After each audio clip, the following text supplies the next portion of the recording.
Hello everyone, welcome back to our YouTube channel AR study classes.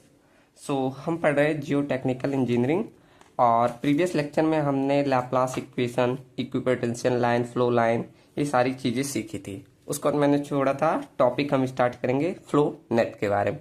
ठीक, चलो तो flow net बनाते हैं। मैंने यहाँ लिखवाया था फ्लो नेट क्या होता है। फ्लो नेट एक प्रकार का ग्राफिकल रिप्रेजेंटेशन होता है और वो भी किसका, फ्लो लाइन और इक्विपोटेंशियल लाइन। दोबारा लिखवा नहीं रहा हूँ, डायरेक्ट मैं बना रहा हूँ। ठीक, तो यहाँ बनाते हैं, फिगर बनाना है इसलिए यहाँ से। ठीक, तो मैंने क्या बोला था, फ्लो नेट, ये हमारा नेक्स्ट टॉपिक स्टार्ट होता है। फ्लो नेट, अब फ्लो नेट क्या था, एक प्रकार का ग्राफिकल रिप्रेजेंटेशन था, वो भी फ्लो लाइन और इक्विपोटेंशियल लाइन का। अब ये ग्राफिकल रिप्रेजेंटेशन देखो कैसे बनता है। ये आपका जैसे किसी भी डैम में ऐसे ही बनता है। अभी आगे हम जब एप्लीकेशन पढ़ेंगे तो वहाँ एक्चुअल में दिखाऊंगा। ठीक, तो ऐसे बनता है। देखो ये आपकी मान लो कुछ फ्लो लाइन्स हैं, ऐसे फ्लो लाइन्स जाती हैं, ऐसे कितनी भी हो सकती है आपके हिसाब से। ठीक, मैंने 4 बना दी। चलो ये आपकी कौन सी फ्लो लाइन होती है और इसी के परपेंडिकुलरली ऐसे इंटरसेक्ट करती हुई आपका कौन सा, इक्विपोटेंशियल लाइन जाती है। परपेंडिकुलर बोला जाता है, 90 डिग्री पे बोला जाता है, या ऑर्थोगोनली बोला जाता है। आपको 2-3 नाम से बोल दिया जाता है। ठीक, तो ऐसे 90 डिग्री पे ये दोनों इंटरसेक्ट करती हुई जाती है। ये आपकी जो मैंने बनाया ये आपका इक्विपोटेंशियल लाइन होता है। चलो मैं लिख दे रहा हूँ, ये आपका फ्लो लाइन है। क्या है, फ्लो लाइन। और ये आपका है equipotential line, equipotential potential line. ठीक, ये आपका दोनों ग्राफिकल रिप्रेजेंटेशन, इसी को हम कहते हैं फ्लो नेट। एक नेट की तरह दिख रहा है ना। ठीक, अब इसमें कई सारे टर्म होते हैं। देखो अब 2 फ्लो लाइन जो होती है, 1 और 2, ये 2 फ्लो लाइन मिलकर एक चैनल बना रही है ना। देखो ऐसे एक चैनल सा बन रहा है, इसे बोला जाता है फ्लो चैनल। ऐसे देखो आप सबको दिख रहा होगा, एक ऐसे फ्लो चैनल सा बन रहा है। अब ये सब मैं लिखूंगा, यही सब लिखना पड़ता है आपको। ठीक, तो 2 फ्लो लाइन मिलकर एक फ्लो चैनल सा बन रहा है। देखो ऐसे बन रहा है ना, ऐसे 1 चैनल, 2 चैनल, 3 चैनल, तो 2 फ्लो लाइन मिलकर एक फ्लो चैनल बनाती है। तो यहाँ लिखना चाहे आप लिख सकते हैं, ये आपका क्या है, फ्लो चैनल, फ्लो चैनल। ठीक, और हर एक फ्लो चैनल से एक कांस्टेंट डिस्चार्ज होगा, मतलब जो भी पानी का से डिस्चार्ज होगा वो एक कांस्टेंट, मतलब मान लो यहाँ से अगर डिस्चार्ज डेल्टा क्यू अगर हो रहा है तो यहाँ से भी डेल्टा क्यू का ही डिस्चार्ज होगा। यहाँ से भी हर एक फ्लो चैनल से एक कांस्टेंट, मतलब एक समान डिस्चार्ज होगा, कोई वैरी नहीं करेगा। ठीक, यहाँ तक क्लियर। अब देखो ये एक आपका फ्लो लाइन ले लें, एक फ्लो लाइन का लेंथ और एक फ्लो इक्विपोटेंशियल का, ये इक्विपोटेंशियल है, इसे बोला जाता है फ्लो लाइन। तो इन दोनों का अगर मैं लेंथ मान लो, इसे मान ले रहा हूँ ए मानू, और इसका हाइट मान लूँ, चलो बी मान ले रहा हूँ। तो इन दोनों का अगर जो एक ऐसे एरिया बना रहा है, मतलब 2 फ्लो लाइन और 2 इक्विपोटेंशियल लाइन, इन दोनों से मिलकर जो एक प्रकार का फील्ड बन रहा है, इसे बोला जाता है फ्लो फील्ड। चलो इसे दूसरे कलर से दिखा दे रहा हूँ, अभी सारी चीजें मैं लिखूंगा। ठीक, इसे बोला जाता है क्या, फ्लो फील्ड। ये आपका क्या है, फ्लो फील्ड। सारे टर्म सीखते जाइए, अभी टर्म में बताते जा रहा हूँ। ठीक, यहाँ तक किसी को डाउट, जो जो चीजें बताई। ठीक, अब देखो जो यहाँ मैंने ये फ्लो फील्ड बनाया, इसमें देखो ए टू बी करके ये एरिया निकल रहा है ना। तो ये फ्लो फील्ड आपका जो बन रहा है, ये आपका स्क्वायर भी हो सकता है, रेक्टेंगुलर भी हो सकता है। ठीक, स्क्वायर पूरा नहीं, इसे एलिमेंट्री स्क्वायर बोला जाता है, मतलब A is approximately equal to B, तब इसे बोला जाता है एलिमेंट्री स्क्वायर, एलिमेंट्री स्क्वायर। अभी मैं इतने जो फ्लो फील्ड एक ऐसे बन रहा है इसका बात कर रहा हूँ, इसे बोला जाता है एलिमेंट्री स्क्वायर। वो भी किस केस में, अगर आपका जो सॉइल है वो आइसोट्रॉपिक है, आइसोट्रॉपिक है, आइसोट्रॉपिक सॉइल है। तब अगर एनआइसोट्रॉपिक होगा तो वहाँ A does not equal to B रहेगा, मतलब ए बी के बराबर नहीं रहेगा, तब वहाँ हम इसे रेक्टेंगुलर कंसीडर करते हैं, रेक्टेंगुलर। ठीक, समझ में आया ना। जो फ्लो फील्ड होता है वो आपका एलिमेंट्री, मतलब अप्रॉक्सीमेट दोनों इक्वल होती हैं, किसके केस में, आइसोट्रॉपिक के केस में, और एन आइसोट्रॉपिक के केस में, एन आइसोट्रॉपिक के केस में ये आपका रेक्टेंगुलर सा होता है।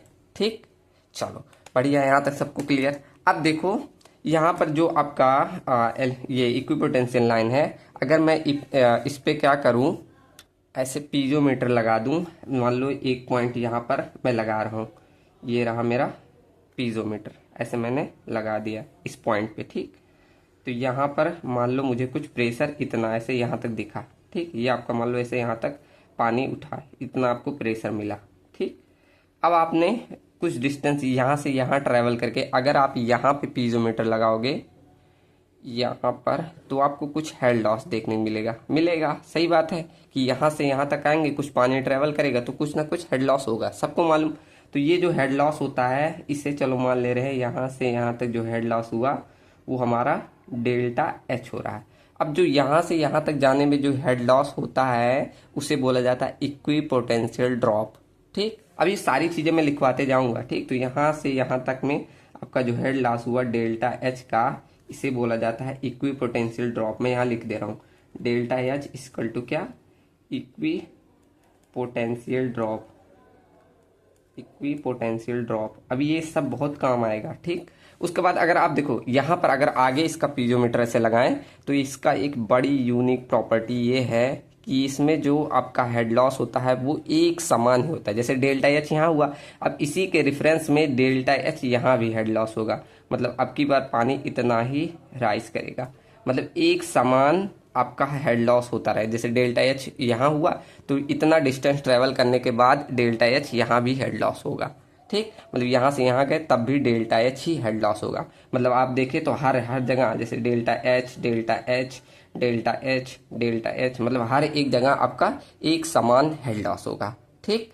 तो अगर मैं पूछूं यहाँ पर टोटल हेड लॉस आपको निकालना होगा, निकाल सकते हैं। जैसे मान लूँ मैं कैपिटल एच बराबर लिख दूं टोटल हेड लॉस, ये मान लूँ।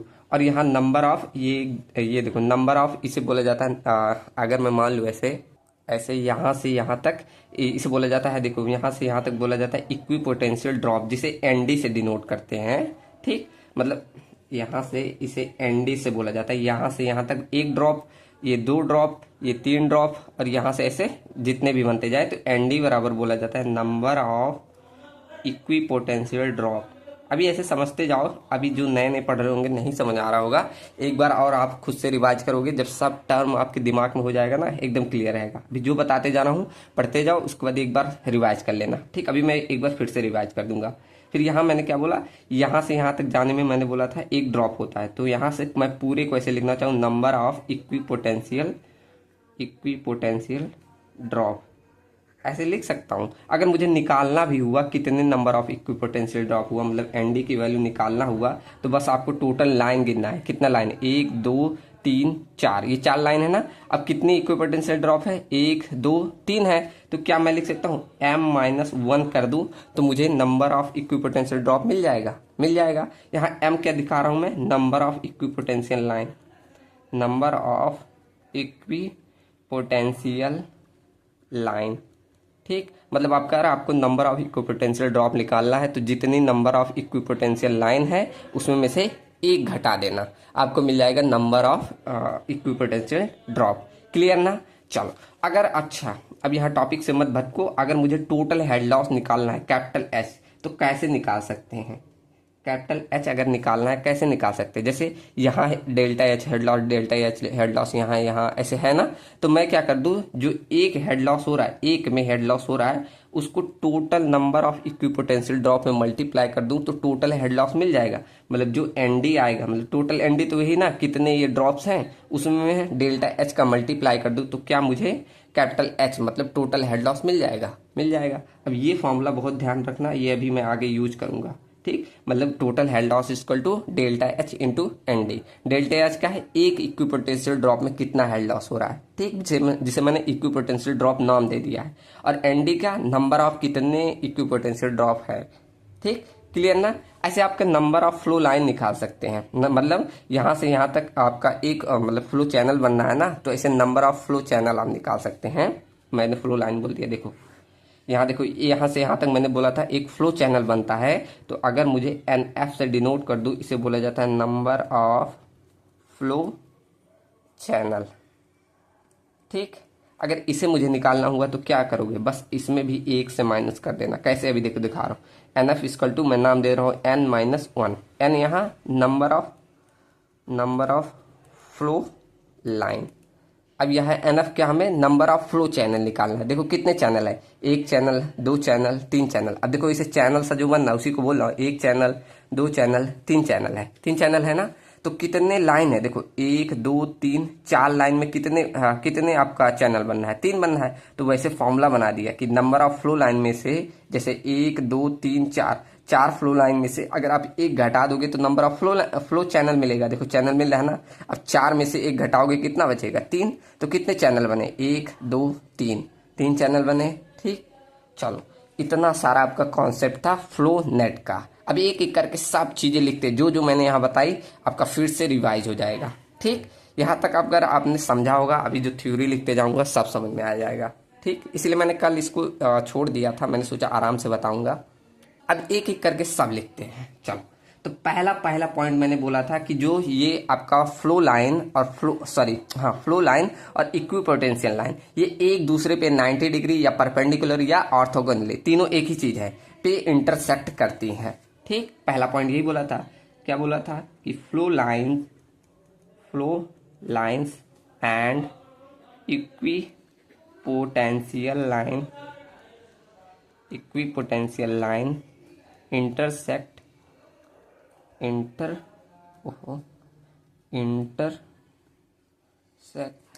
each other at 90 डिग्री, या इसे परपेंडिकुलरली बोलो, परपेंडिकुलरली, या इसे ऑर्थोगोनली बोला जाता है। आप सबने ऑर्थोग्राफ बनाया है, वही से आता है ऑर्थोगोनली। ठीक, ऑर्थोगोनली, ठीक, उसका भी मतलब यही 90 डिग्री पे, तो इस पे इंटरसेक्ट करती है। पहला पॉइंट यही मैंने बताया था। ठीक, उसके बाद सेकंड मैंने बताया था कि 2 ऐसे फ्लो लाइन से एक चैनल बनता है, बताया था ना। तो ऐसे लिख दो, ये the channel formed between the two flow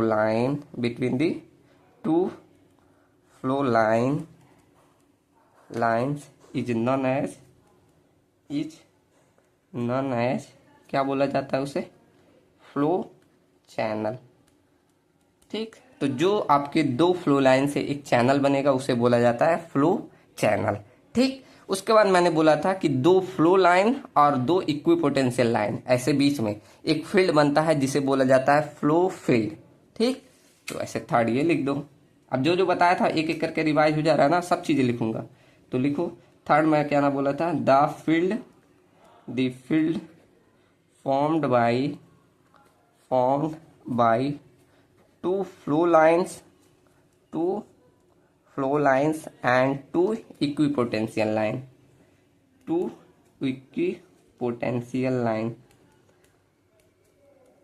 lines, उसे क्या बोला जाता है, is known as flow field।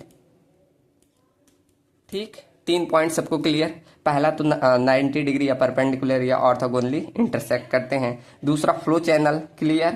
Third आपका flow field clear. 3 point clear. चलो अब आगे बढ़ते हैं। उसके बाद मैंने बोला था कि जो ये फ्लो फील्ड बन रहा है ये आपका आइसोट्रॉपिक के केस में एलिमेंट्री स्क्वायर होगा और एनआइसोट्रॉपिक के केस में ये रेक्टेंगुलर हो सकता है। ठीक, चलो तो इसे लिख देते हैं। अब यहाँ मैं फिगर दिखाते जाऊंगा। चलो चौथा लिखो कि in case of isotropic soil condition, जो आपका फ्लो फील्ड होगा, flow fields are considered as कैसे, एलिमेंट्री स्क्वायर। इसका मतलब A is approximately equal to B मानेंगे। ठीक, और अगर and if the soil is anisotropic, अगर आपका सॉइल एनआइसोट्रॉपिक है तब then flow field is, then flow field are considered कैसे, रेक्टेंगुलर, ठीक, रेक्टेंगुलर, ठीक। वही सारी चीजें लिख रहा हूँ, देखो यहाँ मैंने लिख भी दिया था, अब यहाँ दोबारा मैंने पूरी थ्योरी में लिख दी, ठीक। चलो अब उसके बाद अगला पॉइंट क्या मैंने बताया था, बोले थे मैंने कि अगर मैं यहाँ पर पीजोमीटर लगाऊं, ठीक, उसके बाद जो आपका आगे यहाँ पर प्रेशर हेड मिले, उसके बाद थोड़ा सा हम आगे बढ़े अगले मतलब इक्विपोटेंशियल लाइन पे, तो कुछ ना कुछ हमें हेड लॉस देखने मिलेगा। तो उसका मैंने नाम दिया था इक्विपोटेंशियल ड्रॉप, डेल्टा एस से बोला था इक्विपोटेंशियल ड्रॉप। और जो ये इक्विपोटेंशियल ड्रॉप होते हैं हर एक इसमें कांस्टेंट होते हैं, हर एक लाइन के बाद कांस्टेंट होते हैं, हर एक मतलब ड्रॉप कांस्टेंट होता है फ्लोनेट में, ठीक। ये मैंने बता दिया था। तो अब इसे लिखते हैं, ठीक, क्या कि जो हेड लॉस है, the head loss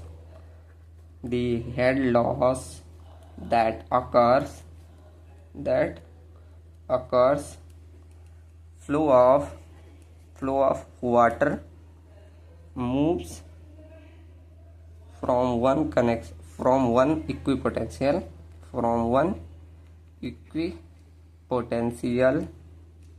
line to another equipotential line से, ठीक। तब मैंने उसे क्या बोला था, then it is known as क्या नाम दिया था, इक्विपोटेंशियल ड्रॉप बोले थे, ठीक। वही लिखा ना कि जो हेड लॉस हमें अकर होगा जब हम एक जो वाटर है एक इक्विपोटेंशियल लाइन से दूसरी इक्विपोटेंशियल लाइन पे जाएगी, तो उसे क्या बोलेंगे, इक्विपोटेंशियल ड्रॉप। और जो इक्विपोटेंशियल ड्रॉप होगा वो कांस्टेंट होगा पूरे फ्लो नेट में, ये भी बोला था। तो छठा ये लिख दो, छठा पॉइंट है क्या, equipotential drops are constant across the flow net, ठीक, across the flow net पूरे फ्लो नेट के अकॉर्ड आप देखेंगे तो उसमें जो आपका हेड लॉस होगा पूरा कांस्टेंट रहेगा, ठीक। मैंने दिखा भी दिया था फिगर में, देखो सब जगह डेल्टा एच, यहाँ डेल्टा एच सब जगह आपको मिलेगा, ठीक। चलो उसके बाद देखो एक पॉइंट यहाँ छूट रहा है कि मैंने लिखवाया था कि हर एक फ्लो चैनल से जो डिस्चार्ज होगा वो एक समान होगा, ये भी लिखवाया था, ठीक। तो सातवां ये लिख लो कि जो डिस्चार्ज होगा, the discharge through every flow channel, प्रत्येक चैनल से क्या कांस्टेंट होगा, इज कांस्टेंट, या बोल सकते सेम रहेगा, ठीक। ब्रैकेट में लिख दे रहा हूँ, सब जगह सेम रहेगा, देखो डेल्टा क्यू सब जगह है ना।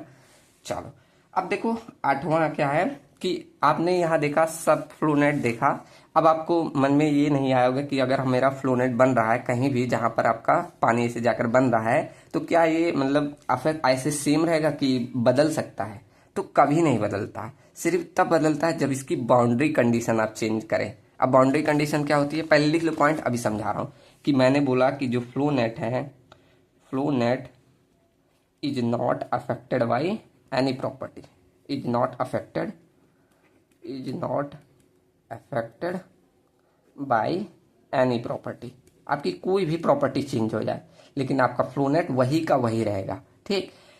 ये एक प्रकार का हम बोल सकते हैं यूनिक प्रॉपर्टी होती है बाउंड्री कंडीशन पे, मतलब आपकी जो बाउंड्री कंडीशन अगर चेंज होगी तभी ये चेंज होगा, ठीक। तो लिख सकते हैं it is the unique properties of boundary condition, ठीक। चलो समझ में आया ना। अब यहाँ मैंने मतलब बोला कि बाउंड्री कंडीशन मतलब जैसे मान लो ये है मेरा अर्थन डैम, अब यहाँ नहीं बना रहा हूँ फालतू का, ये फिगर बनाना मत, बस समझने के लिए है। जैसे मान लो ये मेरा अर्थन डैम है, यहाँ तक आपका ऐसे पानी भरा हुआ है, ठीक, ऐसे भरा हुआ है। अब यहाँ से ऐसे मान लो ये सब आपकी मिट्टी है, यहाँ अदर साइड आपका कुछ बना हुआ है। अब जब आपका क्या हो रहा है, पानी ऐसे जा रहा है और एक फ्लो ऐसे बन रहा है, ऐसे फ्लो नेट आपका बन रहा है, ठीक, ऐसे बन रहा है। और ये आपका इक्विपोटेंशियल ड्रॉप ऐसे बन रहा है, ठीक। तो जो आपका ये फ्लो नेट होगा, सिर्फ ये आपका बाउंड्री कंडीशन इसे बोला जाता है। ये आपकी जो बाउंड्री कंडीशन है इन्हीं सब पे डिपेंड करता है। अगर ये बाउंड्री कंडीशन चेंज होगी तभी आपका फ्लो नेट चेंज होगा, ठीक, समझ में आया ना। बाकी किसी चीज पे ये डिपेंड नहीं करता, किसी भी प्रॉपर्टी पे, ठीक। चलो, बाकी जो ये फॉर्मूले लिखवाए मैंने इन्हीं सब कॉन्सेप्ट पे लिखवाया कि कैसे नंबर ऑफ फ्लो लाइन निकालना है, number of equipotential drop, total head loss कैसे निकालना है, ये सब तो इन्हीं पर डिपेंड था, ठीक। चलो, तो ये आपका पूरा था फ्लो नेट। अब फ्लो नेट की सहायता से आप डिस्चार्ज कैलकुलेट कर सकते हैं। कैसे, देखो, चलो हेडिंग ही डालो कि डिस्चार्ज कैसे कैलकुलेट करेंगे हम फ्लो नेट की सहायता से। देखो, discharge calculation from a flow net, from a flow net, ठीक। अब डायरेक्ट फॉर्मूला भी ध्यान रख लेना अगर आपको डेरिवेशन नहीं ध्यान रखता, लेकिन मैं डेरिवेशन करा दे रहा हूँ, ठीक।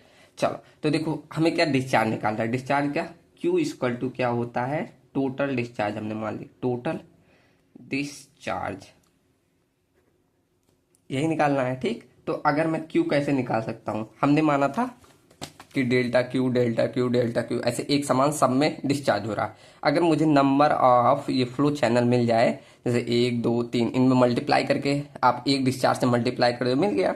मतलब क्या कह रहा हूँ कि एक का मतलब मैंने माना था डेल्टा क्यू डिस्चार्ज है, उसको नंबर ऑफ फ्लो जो फ्लो चैनल है उससे मल्टीप्लाई कर दो, आपको टोटल डिस्चार्ज मिल गया, मिल गया ना। अब ऐसे ये नहीं फॉर्मूला है। अब देखो यहाँ हमारा वैल्यूड होता है डार्सी लॉ, तो Darcy law delta Q equal to क्या होता है, K into I into A, ये होता है हमारा डार्सी लॉ, ठीक। तो यहाँ डार्सी लॉ वैलिड था तो ये हो गया। अब देखो इसमें क्या हो गया, अब यहाँ I equal to hydraulic gradient equal to कुछ ऐसे लिखेंगे, कैसे, length sorry head causing flow, जिसे मैंने डेल्टा एच लिख दिया और लेंथ ऑफ रजिस्टिंग मीडियम को एल मान लिया, ठीक। यहाँ तक क्लियर। उसके बाद एरिया को ए से लिख दिया, नंबर ऑफ फ्लो लाइन को एन एफ से लिख दिया, ठीक। यहाँ तक क्लियर। चलो, अब देखो मैं यहाँ साइड में कर दे रहा हूँ। अब आपको मालूम सा total head loss capital H equal to क्या लिखवाया था, स्मॉल एच इन टू में, और क्या निकाला था, इस number of equipotential drop, number of equipotential drop an D, ये मैंने निकाला था ना। तो मुझे अगर ये डेल्टा एच की वैल्यू निकालनी हुई तो कैसे निकाल सकते हो, इसको इधर भेज दो एन डी को, तो मतलब एच अपॉन एन डी लिख सकते हैं, और ये हमारा आ गया डेल्टा एच, ठीक। तो यहाँ डेल्टा एच के स्थान पे ये रख दो, क्या, H capital H by N D, ठीक। तो यहाँ के इक्वल टू आप लिख सकते हो क्या, capital H by N D into L, और इंटू में area into number of flow line. यहाँ तक सबको क्लियर। चलो, अब देखो यहाँ पर एरिया हम कैसे ले सकते हैं, जैसे हम एक फ्लो फील्ड का हमें एरिया चाहिए, ये हमने फ्लो फील्ड माना था, ऐसे फ्लो फील्ड देखो ये है, ये हमने ए माना था, ये बी, इसकी थिकनेस हम मान ले रहे हैं 1 मान ले रहे हैं। चलो, ऐसे इसकी थिकनेस यूनिट थिकनेस मान ले रहे हैं, ठीक। अब मुझे एरिया चाहिए, तो एरिया कैसे निकाल सकते हो, ये आप मान लो कोई भी लेंथ इंटू थिकनेस ऐसे करके निकालते हैं एरिया ना, तो यहाँ एरिया निकाल लो। तो यहाँ K into capital H by N D, और लेंथ कितना है, लेंथ आपका यही है ना, लेंथ आपका ये मान लो, तो लेंथ हमारा ए हो गया, और एरिया हमने क्या निकाल लिया, लेंथ इंटू थिकनेस। लेंथ कितना है, लेंथ हमने ए माना और थिकनेस यूनिट लेके चले, ठीक। यहाँ से हमने एरिया ले लिया, चलो बढ़िया, ठीक।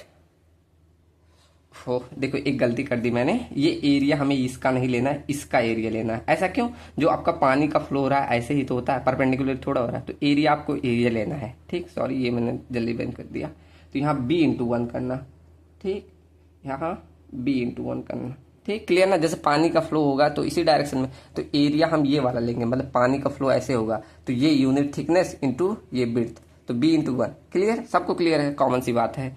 और यहाँ number of flow line N F से लिख लेना, ठीक। अब यहाँ हम कंसीडर करके चल रहे हैं कि हमारा आइसोट्रॉपिक सॉइल है, ठीक। तो ऐसे लिख दे रहा हूँ, considering isotropic soil, isotropic soil. तो आइसोट्रॉपिक सॉइल के कंडीशन में A is approximately equal to B, ये मानते हैं। तो यहाँ से हम इसको कट कर सकते हैं, ठीक। तो फाइनली हमें जो फॉर्मूला मिलता है K into H divided by N F by N D. ये आपका फॉर्मूला होता है डिस्चार्ज क्यू निकालने का। ठीक, अब ये फॉर्म, अब अगर आपको डेरिवेशन नहीं समझ में आया है तो डायरेक्ट यही फॉर्मूला भी ध्यान रख सकते हो। ठीक, अगर किसी को ना समझ में आया तो ये, अब इसमें क्या टर्म देखो, N F by N D को सेफ फैक्टर भी बोला जाता है। ठीक, तो ये लिख लो, N F by N D से बोला जाता है सेफ फैक्टर।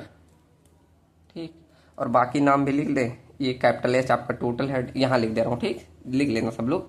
कैपिटल एच आपका टोटल हेड लॉस है, टोटल हेड लॉस।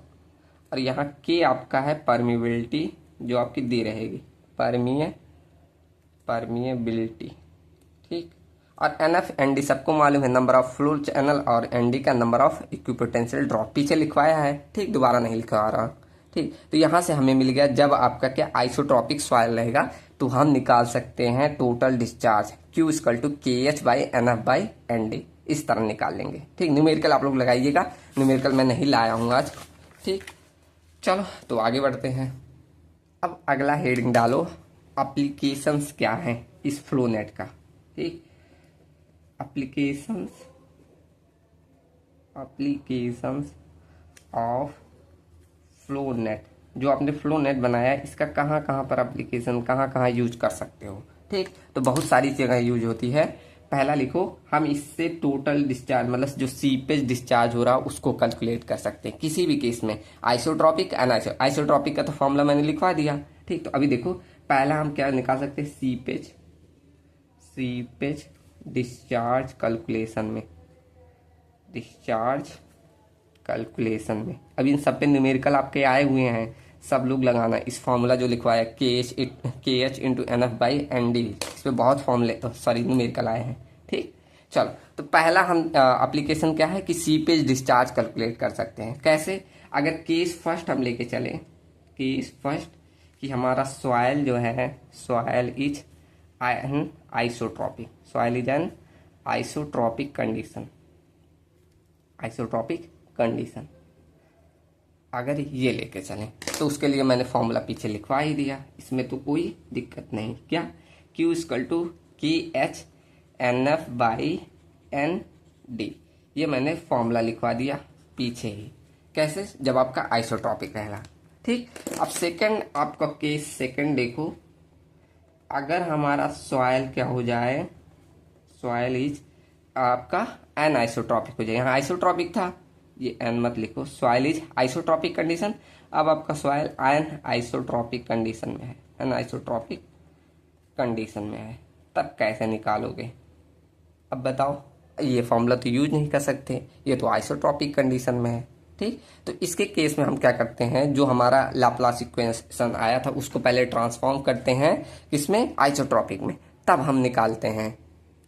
ठीक, तो चलो यहाँ लिखो कि इस कंडीशन में आपको क्या करना पड़ेगा।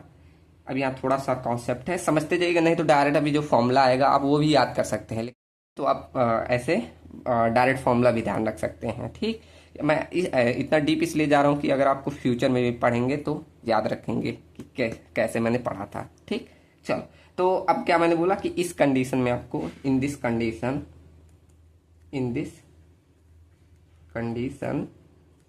सॉइल को हम क्या लेते हैं, सॉइल इज सॉरी इस कंडीशन का सॉइल को ट्रांसफॉर्म करते हैं, सॉइल इज ट्रांसफॉर्म्ड किसमें, isotropic, transform to isotropic condition में, तब हम and then discharge is calculated.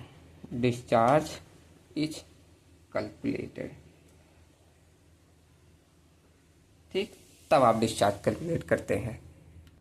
अब कैसे करोगे, तो यहाँ हेडिंग डालो ट्रांसफॉर्मेशन, अब चालू कर रहे हैं बदलना, ट्रांसफॉर्मेशन। ठीक, तो अब पहले आप शुरू में जाइए, जब आपने लैप्लास इक्वेशन कैसे निकाला था एन आइसोट्रॉपिक में, याद है सबको। देखो, Laplace equation for an isotropic condition कितने लोग को याद है, कैसे निकाले थे। के एक्स ब्रैकेट कह रहा हूँ delta square H divided by delta X का square plus K Y delta square H divided by del Y square, यही था इक्वल टू 0। ये आपका था लाप्लास इक्वेशन किस में, एनाइसोट्रॉपिक के केस में। ठीक, अब चलो ट्रांसफॉर्म करते हैं। कैसे? अब इसमें से हम क्या कर दे रहे हैं, के वाई कॉमन ले रहे हैं। के वाई कॉमन लोगे तो इसके नीचे आ जाएगा ना, ऐसे कुछ देखो, K X divided by K Y कर दे रहे हैं, और यहाँ del square H divided by delta X का स्क्वायर प्लस यहाँ आ गया del square H divided by del Y square equal to 0। ठीक, ये आ गया। बस हमने क्या किया, के वाई को कॉमन लिया, इसके नीचे आ गया, या बोल दो के वाई से डिवाइड कर दिया, ये हट गया यहाँ से, ये इसके नीचे आ गया। ठीक, जैसे आपको समझ में आया, थोड़ा मैथ है यहाँ, ध्यान रखना। अब क्या करना है, देखो ये जो यहाँ पर ऐसे मल्टीप्लाई में है ना, अब इसको इसके नीचे में यहाँ नीचे भेज रहे हैं कुछ इस तरह। देखो del square H divided by, यहाँ नीचे लाओगे तो ये उल्टा पलट जाएगा ना, ऐसे हो जाएगा, K Y divided by K X हो जाएगा ना, और यहाँ डेल एक्स का square plus del square H divided by del Y square equal to 0, कुछ ऐसा हो जाएगा। समझ में आ रहा है ना, बस ध्यान देते जाइए। अब इसको हम क्या कर दे रहे हैं, स्क्वायर के साथ लिखना चाहें तो कुछ ऐसे लिखेंगे, मतलब इसको यहाँ एक्स के स्क्वायर के साथ लिखना चाह रहा हूं मैं, तो ऐसे लिख सकता हूं। देखो del square H divided by del into, अब इसके एक्स स्क्वायर में, मतलब कुछ इसको ऐसे ब्रैकेट में लिख दूं एक्स, और इसको लिख दूं अंडर रूट में के Y divided by K x और ब्रैकेट में स्क्वायर, वही हो जाएगा ना। अब इसको खोलोगे, देखो ये के स्क्वायर हो जाएगा और ये हट के यहाँ बाहर आ जाएगा, बस कुछ इससे ऐसे लिख दिया है। ठीक, प्लस में यहाँ आ गया del square H divided by del Y square. ठीक, समझ में आया, किसी को दिक्कत? चलो, अब यहाँ पर जो एक्स अंडर रूट में के वाई बाई के एक्स है, इसी को बोला जाता है ट्रांसफॉर्म डायमेंशन। ठीक, इसे हम डिनोट करते हैं एक्स टी से। ठीक, यहाँ मैं दिखा दे रहा हूँ, एक्स टी से डिनोट कर रहा हूँ, क्या, एक्स अंडर रूट के वाई बाई के एक्स। ठीक, ये आपका होता है ट्रांसफॉर्म डायमेंशन, ट्रांसफॉर्म्ड डायमेंशन। ठीक, मतलब यहाँ अब आपको इक्वेशन कैसे मिल गया, ऐसा कुछ, del square x divided by del x T का square plus del square H divided by del Y का स्क्वायर इक्वल टू 0। अब बताओ आइसोट्रॉपिक की तरह लग रहा है कि नहीं? वही हो गया, बस इसको हमने क्या किया, ट्रांसफॉर्म कर दिया। अब यहाँ आप ट्रांसफॉर्म क्या किए कि एक डायमेंशन को आपने कांस्टेंट रखा और दूसरे डायमेंशन को चेंज किया, इसे बोला जाता है ट्रांसफॉर्म सेक्शन। डिफिनीशन लिखना चाहे तो लिख सकते हैं, ट्रांसफॉर्म सेक्शन, ये कभी पूछा नहीं होगा लेकिन लिख लीजिए, ट्रांसफॉर्म सेक्शन क्या होता है। देखो ट्रांसफॉर्म्ड, आज का थोड़ा लेक्चर कॉन्सेप्ट वाला है, ध्यान देना। ट्रांसफॉर्म्ड सेक्शन, अब ट्रांसफॉर्म सेक्शन क्या होता है कि हम इसमें एक डायमेंशन को कांस्टेंट रखते हैं और दूसरे डायमेंशन को चेंज कर देते हैं। ठीक, तो ऐसे लिखो, when one dimension is converted by keeping, by ऐसे कि बाय मत लगाओ, by converted keeping the other dimension is constant, keeping the other dimension is constant। ठीक, तब उसे बोला जाता है transformed section. Then it is known as transformed section. ठीक, तब उसे हम ट्रांसफॉर्म्ड सेक्शन बोला जाता है। ठीक, मतलब क्या हुआ, जैसे कोई आपने यहाँ पर मान लो कोई आपका सेक्शन था, ऐसे कोई सेक्शन था।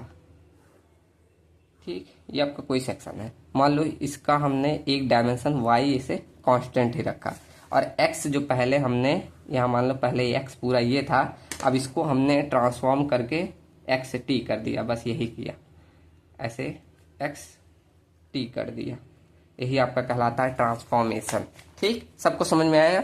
चलो अब निकालते हैं फॉर्मूला। कैसे निकालना है, देखो अब यहाँ हम कंपेयर करेंगे ट्रांसफॉर्म्ड और नॉर्मल सेक्शन का। जैसे मान लो ये मेरा नॉर्मल सेक्शन था, ये नॉर्मल सेक्शन है, और ये मैंने मान लिया ट्रांसफॉर्म सेक्शन है। अब ये सब चाहे आप स्किप कर सकते हैं, अभी डायरेक्ट फॉर्मूला जो आया है वो याद कर लेना। अगर आपको फ्यूचर में गेट वोट का एग्जाम देना है तो भले पढ़ लेना। नॉर्मल सेक्शन और ये ट्रांसफॉर्म्ड सेक्शन है। मैंने पूरा कॉन्सेप्ट से बता दिया कहाँ से फॉर्मूला आएगा, ये बता रहा हूँ, ठीक। अब नॉर्मल सेक्शन में मैंने जब परमिलिटी निकाली थी, मैंने माना ये एक्स डायरेक्शन और वाई डायरेक्शन में, इसे मैंने के एक्स मान लिया था, इसे के वाई। अब यहाँ पर जो निकल के आता है वो निकल के आता है के इक्विवेलेंट, और ये के इक्विवेलेंट मान के चलते, मतलब यहाँ हम इक्विवेलेंट परमिबिलिटी निकाल सकते। मतलब के इक्विवेलेंट क्या दिखा रहा है, परमिबिलिटी कोफिशिएंट, परमीय, वहाँ हमने के दिखाया था ना, यहाँ हम के इक्विवेलेंट यूज करते हैं, तो वही permeability coefficient, coefficient for transformed section, transformed section. अब यहाँ निकाला भी जाता है के इक्विवेलेंट, इन दोनों को कंपेयर करके। मैं ज़्यादा बता नहीं रहा हूँ, अभी ज़्यादा पढ़ाऊंगा तो आप लोग को ही ज़्यादा कंफ्यूजन, इतना डीप कहीं नहीं आपको जाना है, तो डायरेक्ट मैं के इक्विवेलेंट का फॉर्मूला लिख दे रहा हूँ, ठीक। तो के इक्विवेलेंट इक्वल टू क्या होता है, अंडर रूट में के एक्स इंटू के वाई, ये फॉर्मूला होता है आपका परमिबिलिटी निकालेंगे। मतलब एक्स और वाई डायरेक्शन में जो परमिबिलिटी है उन दोनों को मल्टीप्लाई करके अंडर रूट कर देना, वो आपका के इक्विवेलेंट आ जाता है।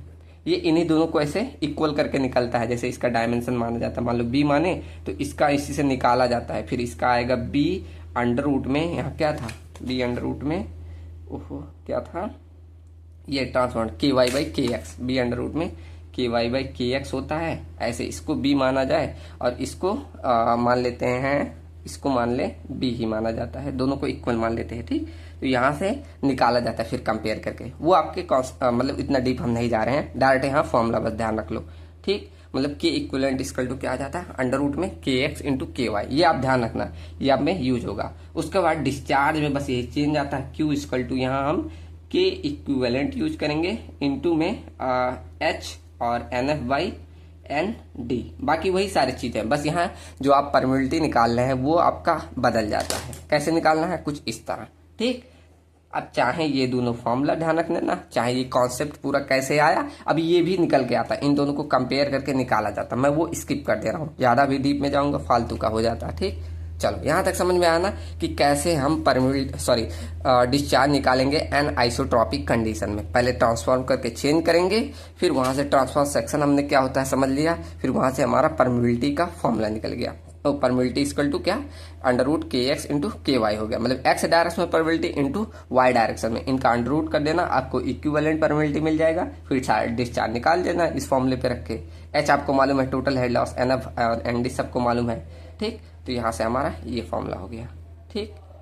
चलो अब एक और एप्लीकेशन पढ़ ले रहे हैं, उसके बाद कल स्टार्ट करेंगे, नहीं तो ज़्यादा आज हो जाएगा आप लोग को, ठीक। इसलिए मैं इसमें थोड़ा ज़्यादा लेक्चर ले रहा हूँ, नहीं तो चाहता तो एक ही में खींच देता सब, ठीक। तो पहला एप्लीकेशन समझ में आया ना कि सीपेज डिस्चार्ज कैलकुलेट करते हैं। अब सेकेंड एप्लीकेशन देखो, इससे हम अपलिफ्ट प्रेशर को भी कैलकुलेट कर सकते हैं। सेकेंड आप अपलिफ्ट प्रेशर कैलकुलेट कर सकते हैं, प्रेशर कैलकुलेशन। अब इसका मतलब क्या, कैलकुलेशन मतलब अब मैं एक डैम बनाऊं, अर्थन डैम बना रहा हूं, चलो ये आपका मान लो अर्थन डैम मैंने बना दिया, छोटा सा बना दे रहा हूं, ये आपका अर्थन डैम है, ठीक।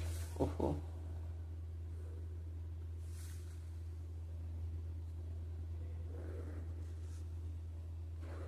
ठीक, ये मान लो आपका अर्थन डैम है, और यहाँ आपका पूरा वाटर लेवल ऐसे फिल है, यहाँ पर आपका ऐसे वाटर लेवल एक साइड पे है, ठीक, यहाँ तक ऐसे है, ठीक। ये आपका वाटर लेवल मान लो, टोटल हमने कैपिटल एच हाइट मान ली, ठीक। अब आपका जब यहाँ पर हम देखेंगे ऐसे पानी आपका फ्लो करते हुए ऐसे जाता है ना, ऐसे जाता है, तभी तो फ्लो नेट बन रहा था, ऐसे ऐसे जा रहा था, ऐसे ऐसे दो चार हम मान ले रहे हैं, ये रहा, ऐसे ऐसे आपका पानी जा रहा होगा। फिर यहाँ से जब ये पानी जा रहा है, मान लो ये से ये लास्ट ऐसे इतना सरफेस तक जा रहा है, तो ऐसे कुछ जब पानी यहाँ से नीचे जाएगा तो कुछ ये अपलिफ्ट प्रेशर लगाते हैं ना, आपने पढ़ा ना, अपवार्ड जब सीपेज होता है तब लगता है प्रेशर, तो ऐसे कुछ आपका अपवार्ड इसमें प्रेशर लग रहा है जिसे अपलिफ्ट प्रेशर बोला जाता है। ऐसे मान ले रहे हैं 3-4 पॉइंट ऐसे चेक करें, जैसे मैंने एक पॉइंट यहाँ ले लिया अल्फा पॉइंट, ऐसे बीटा पॉइंट, ऐसे गामा पॉइंट, ऐसे डेल्टा, ऐसे मुझे मान ले 4 पॉइंट मान लिया। अब इसी पे मुझे निकालना है, तो ऐसे कुछ अपलिफ्ट प्रेशर लग रहे होंगे, ये ऐसे ऐसे ऐसे लग रहे होंगे।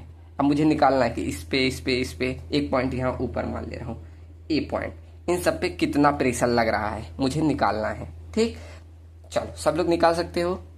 उसके लिए देखो यहाँ एक फॉर्मूला पीछे ध्यान रखना हमेशा कि अगर मुझे टोटल हेड लॉस चाहिए, अब यहाँ हेड लॉस बताओ कितना होगा। जैसे हम हर एक इक्विपोटेंशियल ड्रॉप पे देखते हैं, जैसे delta H delta H delta H delta H, ऐसे डेल्टा एच।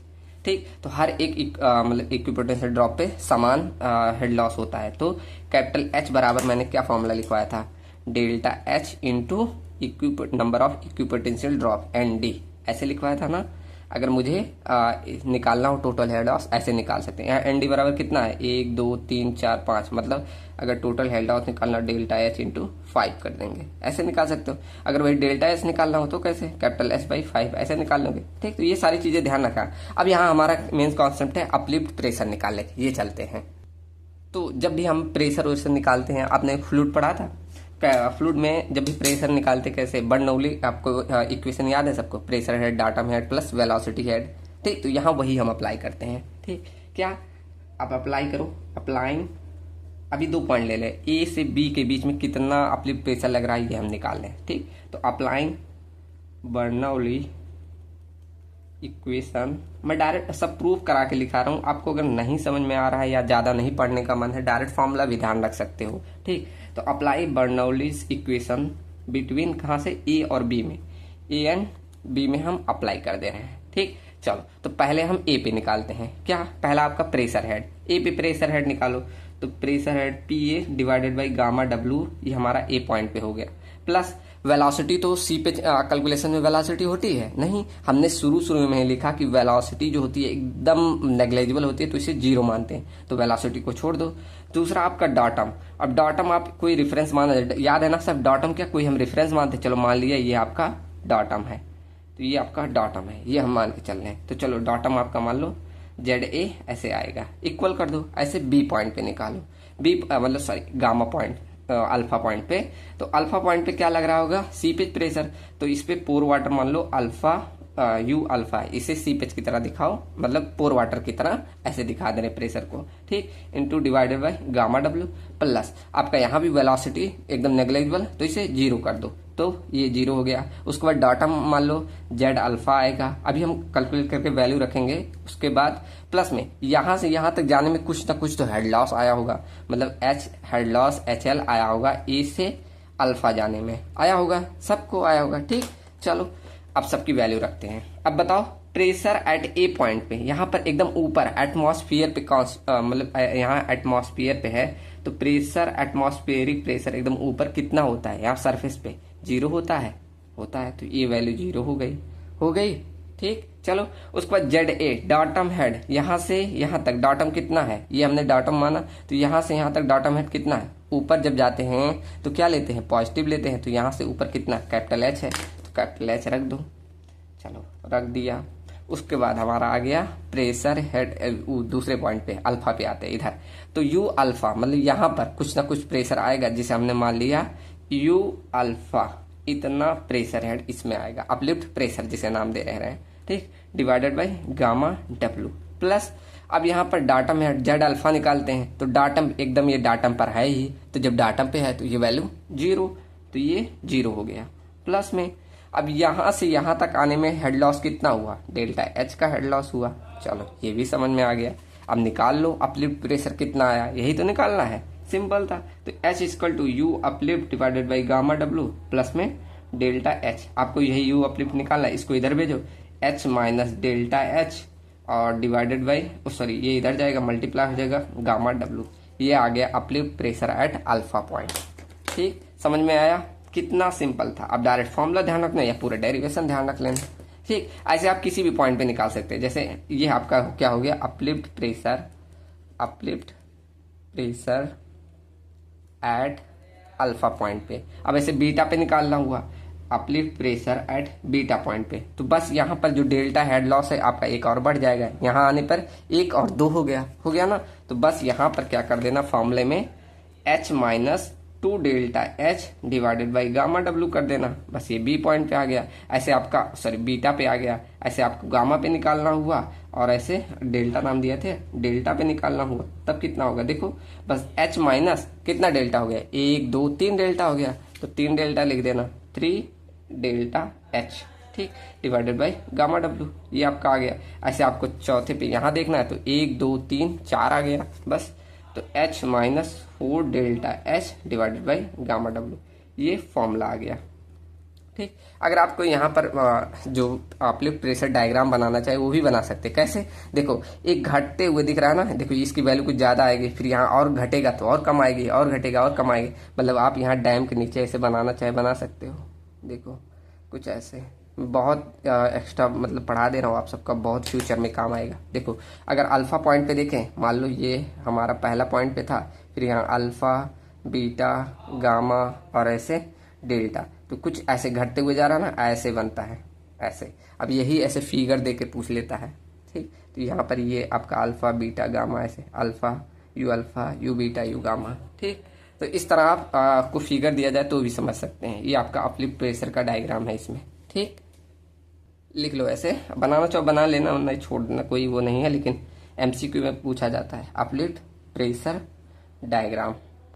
आप वैल्यू निकालोगे तो वैल्यू के अकॉर्डिंग ऐसे रख देना, डायरेक्ट ऐसे ध्यान रख लेना, ठीक। चलो, तो ये आपका हो गया कैसे second application uplift pressure calculation, ठीक। अब हम कल पढ़ेंगे exit gradient and piping condition, ठीक। आज के लिए इतना ही रखते हैं क्योंकि पूरा कॉन्सेप्चुअल टॉपिक था, ठीक। तो इतना ही रखते हैं आज, कल हम पढ़ेंगे और भी एक लेक्चर और रख रहा हूँ, इसके बाद आपका अगले लेक्चर में ये यूनिट खत्म हो जाएगी, ठीक। चलो मिलते हैं नेक्स्ट वीडियो में। Thank you and thanks for watching.